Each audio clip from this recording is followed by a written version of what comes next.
سرکار خانم زینب از شما بشنویم خواهرم. سلام و عرض ادب دارم خدمت آقای کنانی عزیز، آقای مظاهری، آقای رستمی و بقیه دوستانی که حضور دارن در این جلسه با ارزش، پر از آگاهی، پر از حال خوب، پر از حس خیلی قشنگ.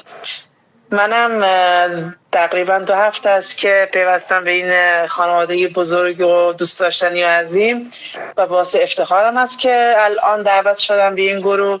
نتایج خیلی قشنگی داشتم. از خودم که بگم، من میگرن خیلی شدید داشتم، سیاتیک داشتم، سوزش معده داشتم و یه سری ناراحتی هایی که واقعا روزانه اذیتم میکرد. من با یک بار امتحانی که آقای پریداد که حضور دارن الان تو جلسه، ایشون معرف من هستن، با یه امتحان از چسب پینلس همون لحظه که من اثر دیدم فرداش سفارش دادم بدون از هیچ گونه تحلیلی و شک و تردیدی.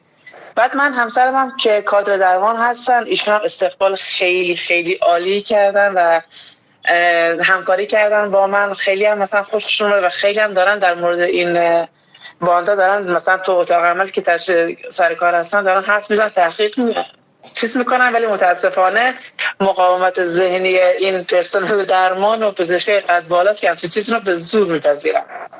ولی یه نتیجه